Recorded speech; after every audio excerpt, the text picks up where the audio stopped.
2025 has been an emotional rollercoaster ride para kay Shuvi Etrata na tinapos ang taon sa isang special trip sa Japan at pagbisita sa kanyang pamilya sa probinsya.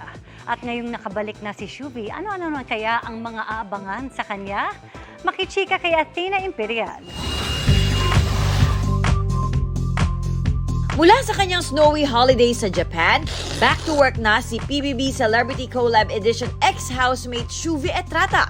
Masaya niyang kinuwento ang kanyang first snow experience at pag-aaral niya ng ski. Masayang experience siya kasi it took me 2 days to learn it. Di nga raw niya napigil maging emosyonal looking back sa lahat ng kanyang mga pinagdaanan bago makamit ang mga tinatamasa ngayon. Lahat yun worth it kasi nagagawa ko na yung mga bagay na gusto ko. Umuwi rin sa probinsya si Shuvi nitong holiday season para makapag-quality time kasama ang pamilya. Pumunta kami sa yung nabili naming bahay. Iyak lang ako ng iyak doon. Kung may bahay na tayo. Talaga namang overflowing ang blessings na natatanggap ni Shuvi na tinupad din ang hiling na gadgets ng kanyang mga kapatid. Doon sila nag-read ng PDF kasi everything is online now.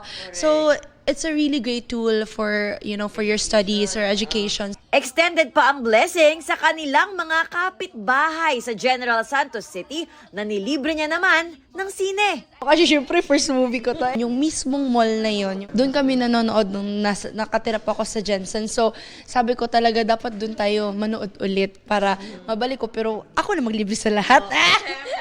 Kahapon, nakibonding din siya sa mga kapangkat Shuvi. Ngayong 2026, mas recharged at mas ready na si Shuvi, lalo't marami raw ang aabangan sa kanya ng supporters. Abangan nila ang Master Cutter with Sir Ding Dong Dantes, with Ate Max Collins.